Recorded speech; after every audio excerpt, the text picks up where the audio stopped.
ધોરણ 9 સામાજિક વિજ્ઞાન અને ચેપ્ટર છે આપણું 17 કુદરતી વનસ્પતિ.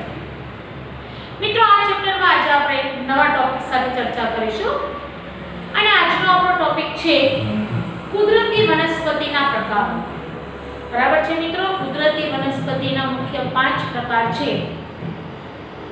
તો ચાલો આજે આપણે આ ટોપિક વિશે ચર્ચા કરીશું. બરાબર છે મિત્રો?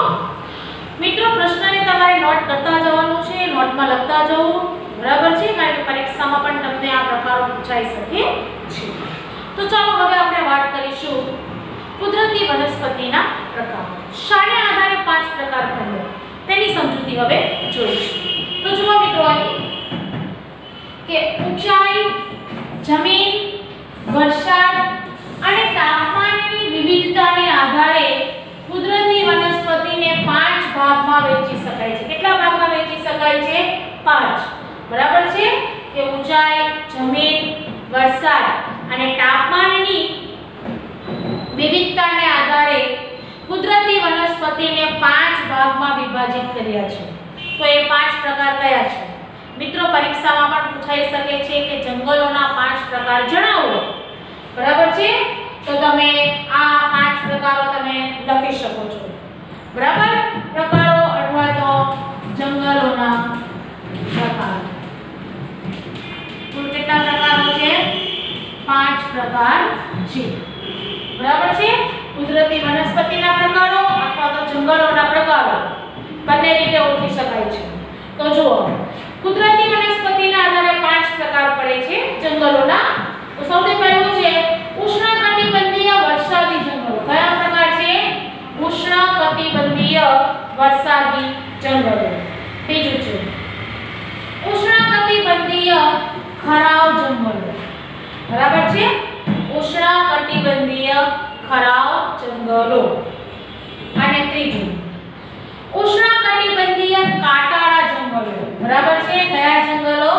કાંટાળા જંગલો. અને ચોથું સમશીતોષ્ણકટિબંધીય જંગલો અને ઘાસના મેદાનો. અને પાંચમો પ્રકાર છે ભરતીના જંગલો, જેને બીજા અર્થમાં મેંગ્રુવ જંગલના નામે પણ ઓળખાય છે. બરાબર છે મિત્રો? મિત્રો, 5 જંગલોના પ્રકાર છે. બીજા અર્થમાં કુદરતી વનસ્પતિના પ્રકારો પણ કહી શકાય. તે ગુણમાં પણ પૂછાય છે કે જંગલોના પ્રકારો જણાવો, તો તમારે આ 5 પ્રકારના નામ લખવાના. બરાબર છે મિત્રો?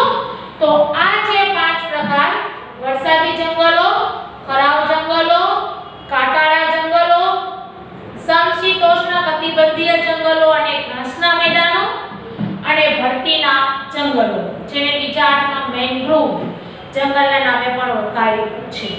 બરાબર છે મિત્રો? તો આ જે 5 પ્રકાર આપણે જોયા. તો આજના ટોપિકમાં આજે આપણે 2 જંગલો વિશે વાત કરીશું. બરાબર છે? આજે આપણે 2 પ્રકારના જંગલો વિશે વાત કરીશું અને એ 2 પ્રકાર છે ઉષ્ણકટિબંધીય વરસાદી જંગલો અને ઉષ્ણકટિબંધીય ખરાવ જંગલો. મિત્રો, આ જે જંગલના પ્રકાર છે 5 પ્રકાર છે, જેમાંથી આજે આપણે 2 જંગલના પ્રકાર વિશે સવિસ્તાર સમજૂતી સમજીશું. જેમાં છે ઉષ્ણકટિબંધીય વરસાદી જંગલો અને ઉષ્ણકટિબંધીય ખરાવ જંગલો. મિત્રો, આ 2 જંગલોની સવિસ્તાર સમજૂતી હવે આપણે સમજીશું. તો મિત્રો, હવે આપણે સૌથી પહેલો પ્રકાર છે ઉષ્ણકટિબંધીય વરસાદી જંગલો. મિત્રો, પ્રશ્ન તમારે નોટ કરતા જવાનું છે. તો મિત્રો, હવે આપણે વાત કરીશું ઉષ્ણકટિબંધીય વરસાદી જંગલો. પહેલો પ્રકાર છે. તો ચાલો આ જંગલોમાં કયા વિસ્તારમાં જોવા મળે છે અને કયા કયા વૃક્ષો વરસાદી જંગલો કહેવાયા છે. તો જુઓ મિત્રો, સૌથી પહેલું એનું વિતરણ કે કેવા વિસ્તારમાં વરસાદી જંગલો જોવા મળે છે. તો સૌથી પહેલું તો ઉષ્ણકટિબંધીય વરસાદી જંગલો ગરમ અને ભેજવાળા પ્રદેશમાં જોવા મળે છે. ક્યાં જોવા મળે છે? ગરમ અને ભેજવાળા પ્રદેશોમાં. અને આ વરસાદી જંગલો માટે વાર્ષિક જે વરસાદ છે 200 સેમી કરતાં પણ વધુ વરસાદ જોવા મળે છે. બરાબર છે? એટલે વરસાદી જંગલો અને 200 સેમી કરતાં પણ જંગલો જોવા મળે છે, વધુ વૃક્ષો જોવા મળે છે, કારણ કે 200 સેમી કરતાં પણ વધુ વરસાદ ત્યાં જોવા મળે છે, એટલે તેને વરસાદી જંગલો પણ કહ્યા છે. ત્યાર પછી તેને વાર્ષિક સરેરાશ તાપમાન 22 સેલ્સિયસ જેટલું જોવા મળ્યું છે. કેટલું જોવા મળ્યું છે? 22.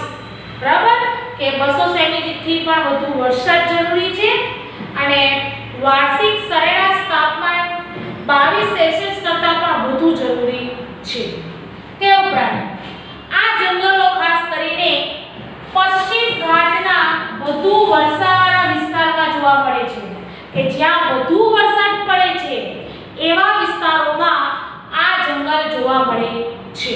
બરાબર છે મિત્રો, કે વધુ વરસાદવાળા વિસ્તારોમાં આ ઉષ્ણકટિબંધીય વરસાદી જંગલો જોવા મળે છે.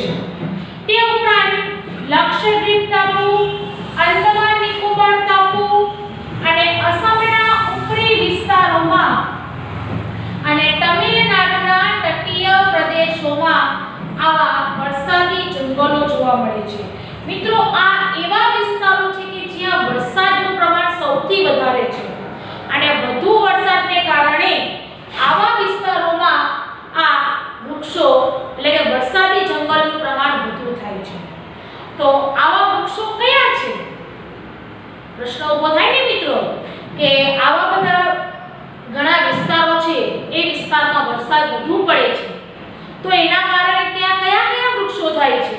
તો જુઓ મિત્રો, હવે વૃક્ષોની આપણે વાત કરીએ તો વધુ વરસાદને કારણે અહીં મેહોગની, અબનોસ, રોઝવુડ અને રબર આવા વૃક્ષો થતા જોવા મળે છે વરસાદી જંગલોમાં, કારણ કે ત્યાં 200 સેમી કરતાં પણ વધુ વરસાદ છે, 22 સેલ્સિયસ કરતાં પણ વધુ તાપમાન છે અને આવા વિસ્તારોમાં વરસાદનું પ્રમાણ વધુ હોવાથી ત્યાં મેહોગની, અબનોસ, રોઝવુડ અને રબર જેવા વૃક્ષો થાય છે.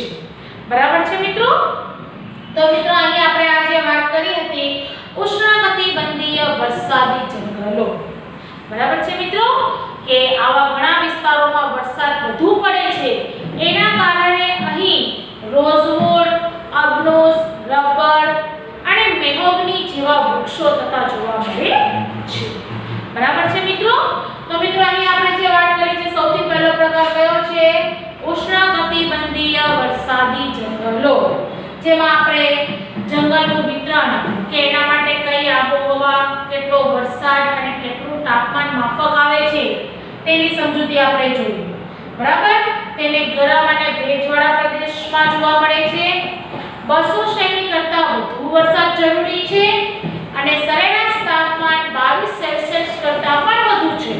જો આટલી અનુકૂળતા મળી રહેશે તો ત્યાં મેહોગની, અબનોસ, રોઝવુડ અને રબર જેવા વૃક્ષો જોવા મળશે.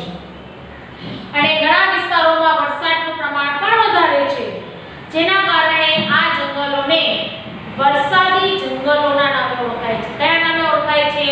વરસાદી જંગલો. બરાબર છે મિત્રો? પ્રશ્ન તમારે નોટ કરી લેવો, લખી લેવો. તો આ રીતે મિત્રો, અહીં આપણે જે વાત કરી વિતરણ અને વૃક્ષો, બરાબર છે? ત્યાર પછી આગળ હજી વરસાદી જંગલોની સમજૂતી સમજીશું. તો મિત્રો, ત્યાર પછીની વિશેષતા આપણે જોઈશું કે આ જે વૃક્ષો આપણે વાત કરી મેહોગની, અબનોસ, રોઝવુડ, રબર, તો એવા વૃક્ષો કેવા, કેટલી ઊંચાઈ પર ધરાવે છે તેની થોડી વિશેષતા આપણે જોઈશું. તો અહીંના જે વૃક્ષો છે સામાન્ય રીતે 60 મીટરથી ઊંચા હોય છે. કેટલા ઊંચા હોય છે? 60 મીટરથી ઊંચા હોય છે. તે ઉપરાંત જાડી ઝાકરાને કારણે ભેજનું પ્રમાણ પણ વધુ હોય છે. બરાબર છે મિત્રો? કે જાડી ઝાકરાને કારણે ભેજનું પ્રમાણ વધુ જોવા મળે છે. અને આ જંગલોમાં પાણખર જેવી કોઈ ઋતુ હોતી નથી, કારણ કે વધુ વરસાદ પડે છે એટલે પાંદડા સુકાઈ જવાનો ભય રહેતો નથી. એટલા માટે જ અહીં કીધું છે કે પાનખર જેવી કોઈ ઋતુ જ નથી કે વૃક્ષોના પાન ખરી પડે. બરાબર છે? કારણ કે વૃક્ષોના પાન આ જંગલોમાં વધુ પડતા ખરતા નથી.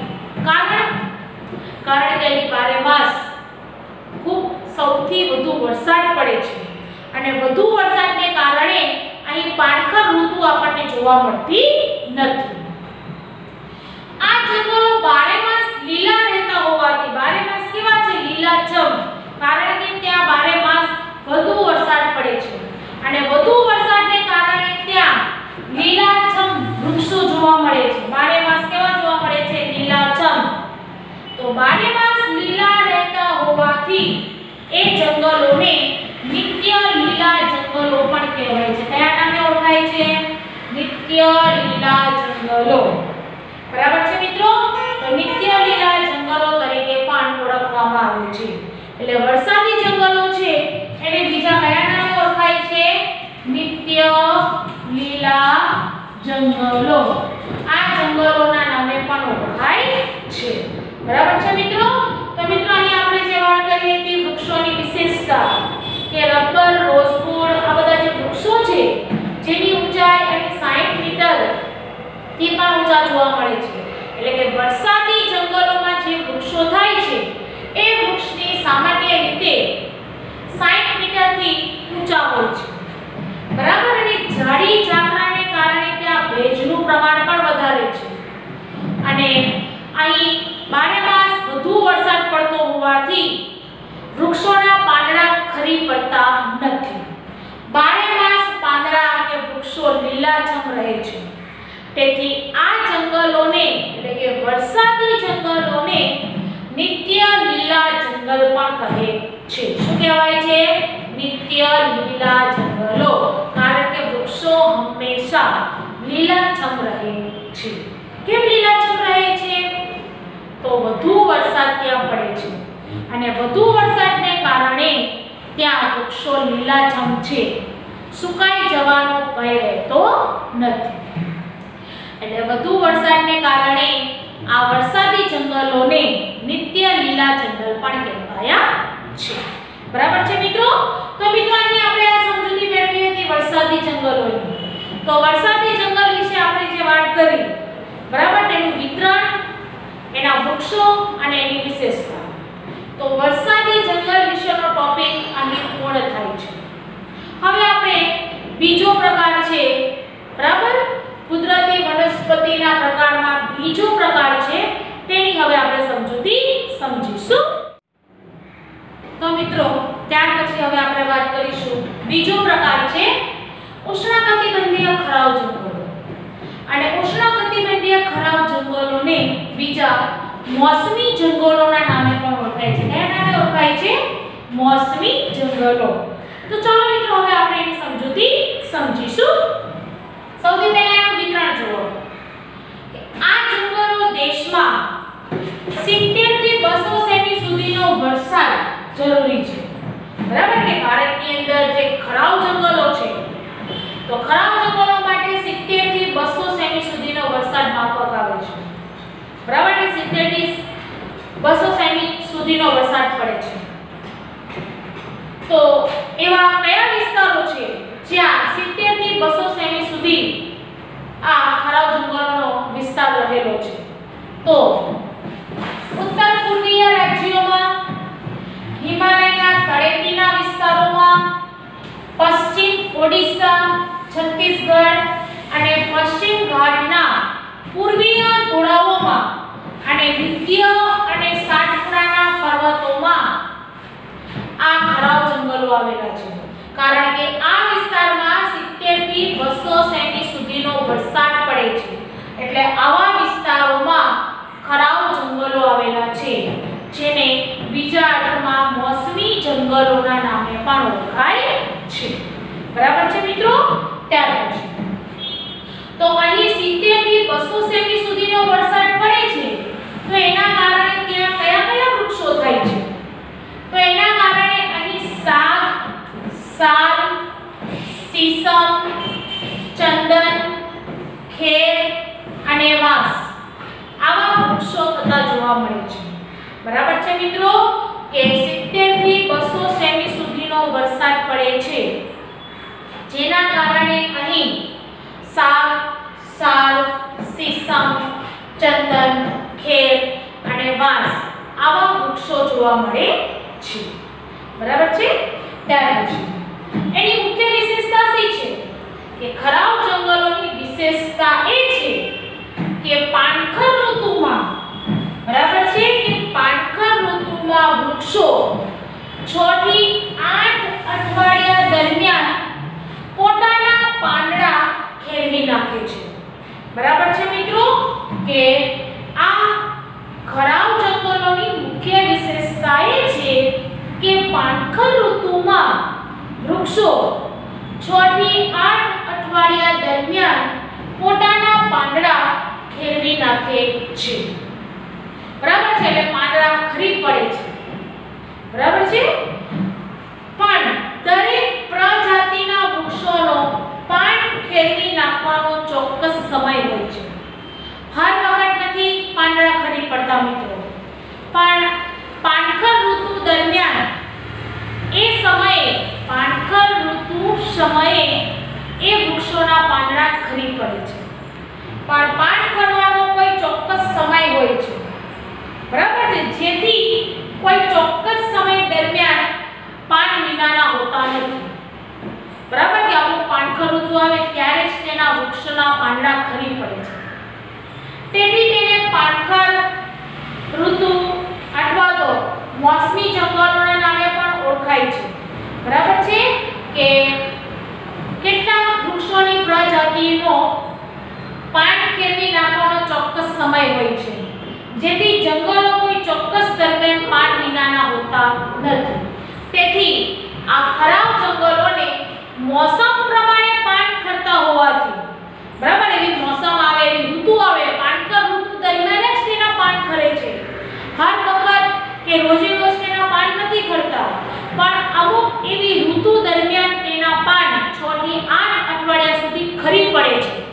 તેથી આ જંગલો મોસમ પ્રમાણે પાન ખેરવતા હોવાથી ખરાબ જંગલોને બીજા મોસમી જંગલોના નામે પણ ઓળખાય છે. બરાબર છે મિત્રો? મિત્રો અહીં આપણે જે વાત કરી હતી ઉષ્ણકટિબંધીય ખરાબ જંગલો. બરાબર છે? જો મિત્રો ફરીથી અહીં કે આ જંગલોમાં ખાસ કરીને 70 થી 200 સેમી સુધીનો વરસાદ પડે છે. તો એવા કયા વિસ્તારો છે જ્યાં 70 થી 200 સેમી સુધી વરસાદ પડે છે? તો જેમ કે ઉત્તર પૂર્વના રાજ્યો, હિમાલયની તળેટીના વિસ્તારો, પશ્ચિમ ઓડિશા, છત્તીસગઢ અને પશ્ચિમ ઘાટના પૂર્વીય ઢોળાવો અને વિંધ્ય અને સાતપુડાના પર્વતોમાં આ વિસ્તારોમાં 70 થી 200 સેમી સુધીનો વરસાદ પડે છે. બરાબર છે મિત્રો? ચાલો ત્યાર પછી હવે જો કે 70 થી 200 સેમી સુધીનો વરસાદ પડે છે તો ત્યાં કયા વૃક્ષો થાય છે? તો ત્યાં સાલ, સીસમ, ચંદન, ખેર અને વાંસ આવા વૃક્ષો થતા જોવા મળે છે. બરાબર છે મિત્રો? એના કારણે આ ખરાબ જંગલોની મુખ્ય વિશેષતા શી છે? તો પાનખર ઋતુમાં વૃક્ષો, કઈ ઋતુમાં મિત્રો? પાનખર ઋતુમાં જ તેના પાન ખરે છે. દરેક ઋતુમાં નથી ખરતા. ફક્ત પાનખર ઋતુમાં જ આ વૃક્ષો 6 થી 8 અઠવાડિયા દરમિયાન પોતાના પાંદડા ખેરવી નાખે છે. કઈ ઋતુમાં પાંદડા ખેરવી નાખે છે? તો પાનખર ઋતુમાં તેના પાન ખરી પડે છે. આમ દરેક પ્રજાતિના વૃક્ષો પાન ખેરવી નાખવાનો ચોક્કસ સમય હોય છે, જેથી આ જંગલો કોઈ ચોક્કસ દરમિયાન પાન વિનાના હોતા નથી. તેથી આ જંગલો એટલે કે ખરાબ જંગલો મોસમ પ્રમાણે પાન ખરતા હોવાથી તેને મોસમી જંગલોના નામે પણ ઓળખાય છે. બરાબર છે મિત્રો?